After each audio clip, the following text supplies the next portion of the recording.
Qu'est-ce que ça te procure, la course à pied? C'est intéressant de... Plein de choses. Plein de choses. Plein de choses. Pourquoi? Parce que, voilà, personnellement, moi, je pars de petites courses où j'étais bonne dernière.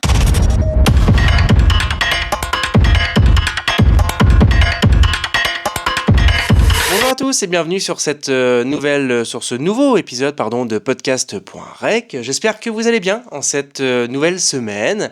Nouvelle semaine, ça veut dire aussi nouveaux épisodes. Et on continue notre série d'épisodes dédiés à la corrida de Lannion qui a lieu le 6 juin, vous le savez, depuis plusieurs semaines maintenant. On interviewe des bénévoles, des coureurs, des membres de l'organisation, mais aussi des partenaires. Le but, c'est simplement de montrer un petit peu la face cachée de la corrida, tout ce que vous ne voyez pas quand vous venez à la course. Et aujourd'hui, on est en compagnie de Claudie. Bonjour. Bonjour Claudie. Alors Claudie, c'est un petit peu une des pièces maîtresses de la corrida.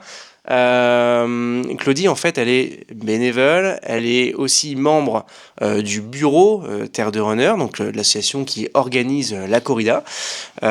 Et donc, nous avons avec nous Madame la vice-présidente ? Co-présidente, d'accord. Avant de commencer l'interview, vous le savez, c'est un podcast vidéo qui est disponible sur YouTube, mais qui est aussi disponible en podcast audio sur Spotify. Je vous remets le lien en bas de vidéo, comme ça si vous êtes en voiture, vous pouvez aussi l'écouter sans avoir les images, mais c'est mieux qu'en rien, comme dirait l'autre. Alors Claudie, présente-toi un petit peu du coup.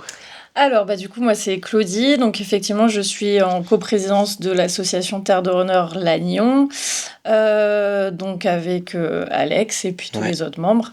Je suis également coureuse depuis quelques années. Ok. Voilà. Qu'est-ce que tu fais partie du bureau de la corrida depuis le début ou c'est récent? Depuis, donc, j'ai repris la coprésidence en début de cette saison, donc en septembre. Okay. J'y avais déjà été donc auparavant. Voilà, j'avais fait une petite pause. Ouais. Et voilà, pour des raisons perso. Et j'avais envie de revenir parce que voilà, on est une équipe et puis que j'aime bien aussi m'impliquer dans la vie associative. Okay. Ouais. Toi, tu me disais tout à l'heure, tu es coureuse. Oui. Donc, la première année, du coup, tu me disais que tu étais déjà coprésidente. Donc, tu n'avais pas couru la... Pas la première année où je suis arrivée, mais la deuxième année, en fait, où je suis arrivée au sein de l'association. Ouais. Et tu cours depuis combien de temps, du coup ? Eh ben, ça fait... bonne question. Je pense que ça fait quasiment 7 ans que je cours. D'accord. Après la naissance de mon fils, je me suis réellement mise à courir et au fur et à mesure des années, de plus en plus, quoi. C'est intéressant ça parce que, en fait, je ne sais pas si vous vous souvenez, la première interview, c'était Tiffen qu'on avait interviewé. C'est pareil, il y a souvent un lien naissance, enfant et course à pied. Ouais, parce que voilà, pour ma part, j'ai eu mes enfants, j'avais envie de reprendre le sport, j'en pratiquais un tout petit peu avant, mais pas comme ça. Et en fait, de fil en aiguille, on aime ça, on a une bonne ambiance aussi au sein de l'asso. Ouais. Donc voilà, on retrouve les copains, ça donne envie de voir les autres faire et pour ma part, de fil en aiguille, c'est comme ça que c'est arrivé, quoi. Ouais. Qu'est-ce que ça te procure, la course à pied ? C'est intéressant de... Plein de choses. Plein de choses. Plein de choses. Pourquoi ? Parce que, voilà, personnellement, moi, je pars de petites courses où j'étais bonne dernière. Ouais. Alors après, voilà, il faut des premiers, il faut des derniers. Et justement, en fait, c'est un sport où, comme je dis, il faut pas avoir honte d'y aller parce que faut pas lâcher. La régularité fait que ça vient petit à petit. Et puis que voilà, aujourd'hui, je me bats un petit peu pour faire des plus en plus longues distances auxquelles j'aurais jamais pensé un jour m'inscrire, en fait. Donc voilà, il y en a pour tout le monde. Là, actuellement, tu fais des distances maximum de combien de kilomètres à peu près ? Alors, je me suis inscrite sur un défi un peu fou à la fin de l'année. Ok. Sur mon premier 100 km. Ok, ça marche. Tu peux nous en parler un petit peu ? Vous en parler, oui. En fait, c'est parti d'une course où on a été représenté l'asso depuis 3 ans au Templier. Et puis, autour du bon repas d'après-course, on s'est lancé un petit peu un défi de fur et à mesure des années, enfin, au fur et à mesure des années, de se mettre sur des un peu plus longues distances. Ouais. Et au bout de 3 années à Millau, on s'est dit qu'on irait sur Carcassonne. Ok. Et voilà, et écouter les copains, à dire bah non, mais moi je m'arrête, j'ai fait un 63 km, je ferai jamais plus, sachant que j'avais déjà dit que je ferais jamais plus que 30 et quelques. Ben voilà, le défi lancé parce que j'aime ça, j'aime me challenger, et puis ben on verra bien quoi. C'est quand cette course du coup ? C'est fin octobre. Ok, ça marche. Donc c'est pas tout de suite, mais ça approche quand même vite. En course à pied, ça nécessite d'avoir. S'y mettre sérieusement. Ouais. Donc tu parlais d'équipe, donc tu parles de l'assaut les TDR justement. Vous partez à combien du coup là-bas ? Là cette année, je pense qu'on va être un peu plus de 20, je pense, à partir en tout. Oui, quoi. Ça fait déjà une belle équipe. Ouais. Donc objectif 100 km, mais c'est une course où il y a plusieurs. Vous avez tous prévu de faire 100 km ? Non. On est, si je dis pas de bêtises, on est 3 sur le 100 km. Ok, ça marche. Et après, il y a une bonne partie qui va être sur les 63. Ce qui est déjà pas mal. Ouais, tout à fait. et du 40 km aussi, ouais. Ok, ça va. Voilà. On va suivre ça de près. Vous voyez, on découvre un petit peu en exclu, du coup, en vidéo, les futurs projets. C'est super chouette parce que, en effet, comme tu le dis, et puis finalement, ça reprend assez bien les différents témoignages qu'on a eu avant. On commence souvent de zéro. Et en fait, la régularité fait qu'on progresse très vite. C'est ça. Et surtout, en fait, moi, ce que je retiens au fur et à mesure des interviews qu'on a toutes les semaines, c'est surtout cet effet de groupe, le fait d'aller courir avec l'ensemble des TDR. En fait, j'ai l'impression que c'est essentiellement ça qui vous propulse presque plus que la régularité, finalement. Ouais, c'est ça. En fait, l'un va pas sans l'autre. Et comme je dis, maintenant, c'est un peu une deuxième famille, en fait. Ouais. Et cet engouement qu'on a tous autour de la course à pied, on se connaissait pas à la base, et puis maintenant on partage des week-ends comme ça. Et il y a vraiment, il y a tout niveau aussi en fait. Donc chacun est là pour apporter le soutien à l'autre, et c'est hyper important parce qu'en fait on se rend compte que sans ça on ferait peut-être pas le quart de ce qu'on entreprend aujourd'hui, quoi. Ouais, c'est ça. Ouais, c'est super intéressant comme témoignage. Et du coup, aujourd'hui, il y a encore des nouveaux adhérents qui peuvent rentrer. Est-ce que s'il y a des personnes qui nous écoutent, qui veulent rejoindre l'assaut, est-ce qu'ils peuvent encore ? Elles peuvent rejoindre l'assaut. Donc nous, on clôture quand même, on se met une jauge tous les ans. La jauge pour la saison prochaine, je ne sais pas encore, mais on sait qu'on a de la demande en fait à chaque fois. Ouais, donc nous, ce qu'on incite, c'est pas hésiter à venir vers nous solliciter. Nous, on donne les infos pour la rentrée de septembre, sachant qu'il y a moyen de venir tout le mois de septembre pour voir un petit peu si ça plaît aussi. Ah oui, on peut faire un petit peu des séances d'essai, quoi. Ouais. D'accord. Et après, c'est vrai que les places sont assez prisées et que... Donc, mais voilà, faut vraiment pas hésiter à venir nous voir et puis nous demander des infos. On explique en fait tout ça. Mais oui, il y a encore il y a potentiellement la place. Bien sûr, c'est pas fermé. Non. Ok. Si ça vous intéresse du coup de rejoindre cette belle asso, c'est vrai qu'on en parle depuis plusieurs semaines maintenant. Peut-être que ça a donné envie à certains. N'hésitez pas, de toute façon, je vais vous remettre en bas de vidéo, comme d'habitude, toutes les informations de contact et autres pour que vous puissiez prendre tous les renseignements dont vous avez besoin. Et donc, cette belle asso, vous avez votre événement annuel qui revient depuis la 4e année, là, donc c'est la fameuse Corrida de Lannion qui, on le constate, grossit d'année en année. Tout à fait. Et en termes de fréquentation, mais aussi en termes de renommée. Aujourd'hui, la Corrida de Lannion, beaucoup de personnes la connaissent, beaucoup de personnes en parlent. Qu'est-ce que ça fait de voir un événement comme ça prendre de l'ampleur et se dire qu'on est en partie, parce que j'ai bien conscience que c'est un travail d'équipe, mais à l'initiative un petit peu de ça?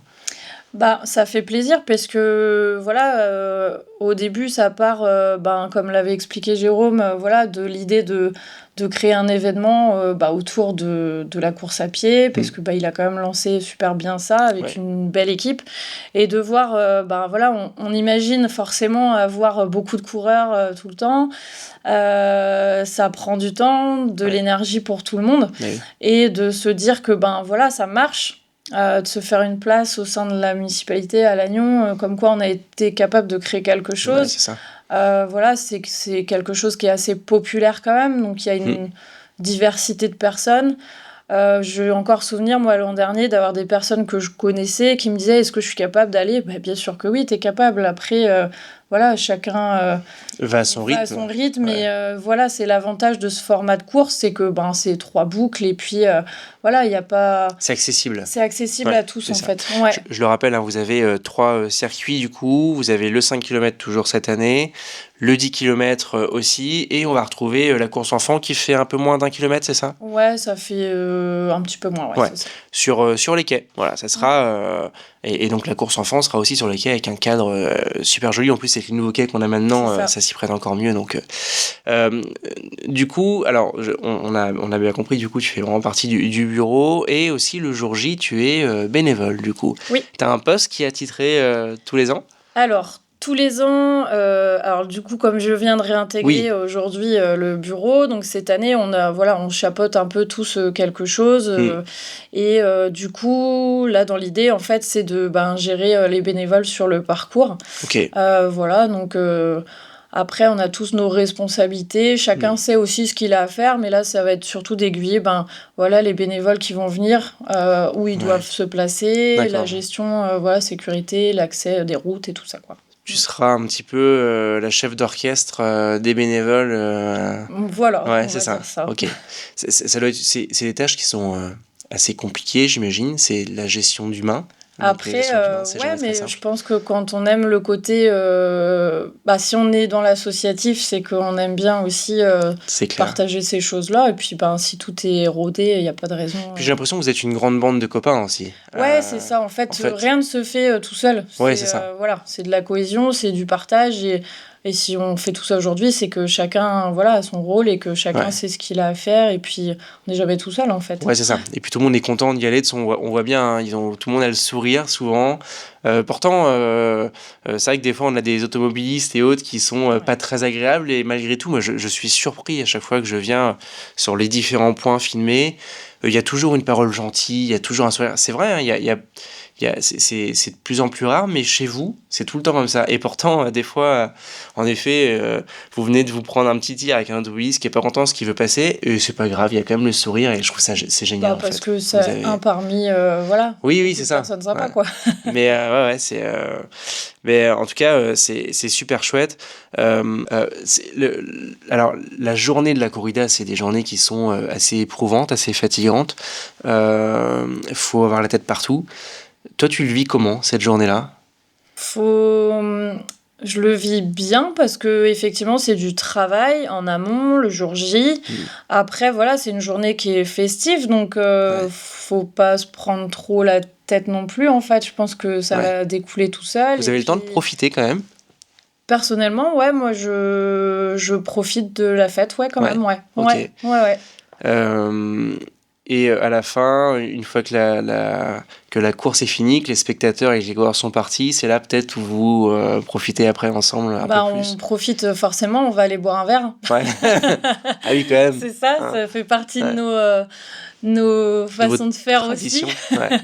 Mais après, de voir le retour positif des gens, le sourire qu'ils ont à l'arrivée, voilà, on le sait d'office en fait que ça a marché, que ça se passe bien. Enfin, c'est comme nous, en tant que coureurs, on est à leur place les 3/4 de l'année, donc on le ressent en général. Oui, c'est ça. C'est ça. Ouais. Je vais te poser la même question que j'ai posée à Lisa semaine dernière. Vous voyez les coureurs... Alors, vous voyez les coureurs tous les ans faire la corrida. Vous êtes de l'autre côté, du coup, de la barrière. Vous regardez... Enfin, vous organisez, vous regardez les gens courir. Est-ce que ça vous donne envie ?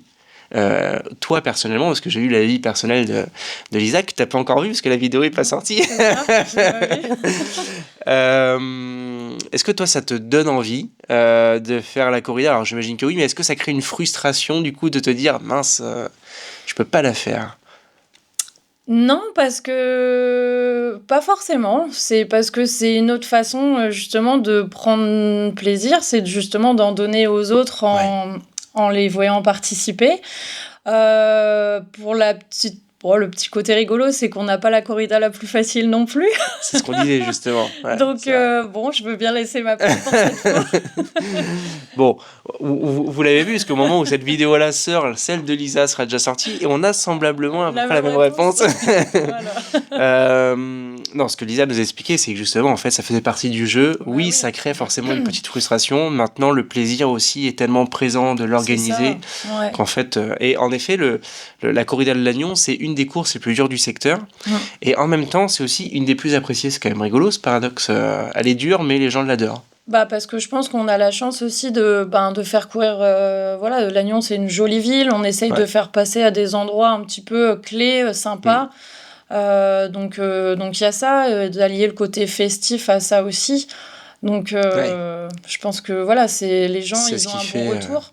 Hormis l'année dernière où il n'a pas fait très très beau, mais on a eu de la chance d'avoir du soleil. Pile poil à 18h. Voilà, franchement, vraiment, c'est vrai. Donc ça ramène aussi quelque chose un peu plus positif en plus, quoi. Sur les différentes interviews, on n'avait pas encore officiellement le parcours de dévoilé. Est-ce que il a été dévoilé ou est-ce que pour l'instant pas encore ? Pas encore. On garde le suspense. Ok, donc on ne saura pas encore dans cette vidéo-là le parcours. Peut-être la prochaine vidéo. Peut-être. Qu'est-ce qui te donne envie de revenir tous les ans ? Ce qui me donne envie de revenir, c'est parce que voilà, j'aime. J'ai été très longtemps auparavant dans le milieu. En fait, je faisais partie aussi d'une association qui avait rien à voir avec la course à pied. Parce que plus jeune, j'ai pratiqué le vélo, en fait. D'accord. Et avec ma famille, on a été aussi organisateur d'une course de VTT. Donc, pas très, très loin d'ici. Et c'est vrai qu'au bout de tant d'années, on donne un petit peu la relève. Mais ce côté... d'être bénévole, d'organiser, j'aime en fait. Et du coup, forcément, tous les ans, même si ça demande du travail, du stress, temps aussi perso, c'est pas toujours facile d'allier la vie de famille avec une organisation. Mais voilà, c'est comme courir, c'est se challenger et un petit peu sortir de sa zone de confort.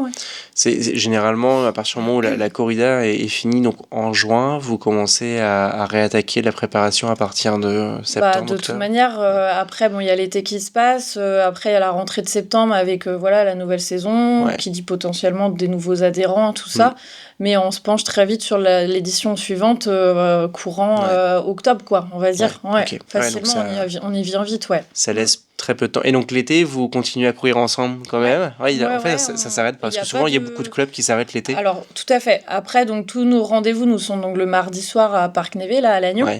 L'accès à la piste, on ne l'a pas l'été. Mais on continue à proposer chacun des sorties, la saison de course à pied, elle se termine pas au final, puisqu'il y a les prépas pour octobre. Oui, forcément. Et du coup, on continue à proposer. Et puis.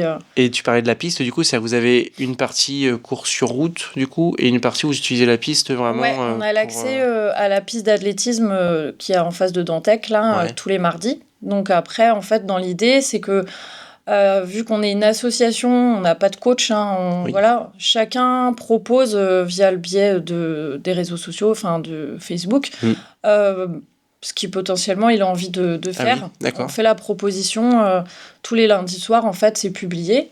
On reconcentre un petit peu toutes les idées de chacun. Et en général, il y a souvent une sortie piste, soit une sortie footing, soit une sortie un peu spécifique. C'est presque à la carte, en fait, c'est génial. C'est ça. Donc, on s'adapte. Après, ça se fait naturellement en fonction des préparations de chacun. Parce que c'est vrai qu'on est de plus en plus à courir, faire des courses. Après, je le redis encore, c'est pas une obligation. Oui, c'est ça. Faut pas que ça fasse peur non plus, parce qu'en fait, il y a de tout niveau. Il y a de tout et niveau, c'est ça. Il y a beaucoup de personnes qui ne pratiquent pas qui font pas de compétition ou très peu. Et voilà, c'est vraiment accessible à tout le monde et on trouve toujours quelqu'un avec qui partager à son niveau. Eh ben, écoute, en tout cas, merci beaucoup, Claudie, pour ce témoignage. On discute et le temps passe vite. C'est pour ça que je suis obligé j'ai mon petit pense-bête pour ne pas dépasser trop de temps, parce qu'autrement, on pourrait vous faire une vidéo d'1 heure. Mais vous n'allez pas trop aimer. Il y a plein de choses à dire. Donc, du coup, merci à toi encore. Est-ce que tu as le petit mot de la fin, comme à chaque personne que j'ai interviewée, chaque personne a dit un petit mot aux personnes qui nous regardent. Qu'est-ce que tu auras envie de dire aux personnes qui nous regardent, qui peut-être hésitent encore avant de s'inscrire? J'ai vu que les places se remplissaient très vite aussi. Qu'est-ce que tu pourrais dire aux personnes qui hésitent encore? Qu'il faut pas hésiter, que justement, voilà, c'est peut-être la corrida de Lannion qui va vous donner envie de vous mettre peut-être à courir. Ouais. Donc voilà, il y a, comme je disais tout à l'heure, il y a de tout niveau, il y a des personnes qui n'ont jamais couru. D'ailleurs, on l'a bien vu dans un des derniers podcasts. Exactement, c'est ça. Donc, et vous serez peut-être sur l'affiche de l'année prochaine, du coup. Allez savoir.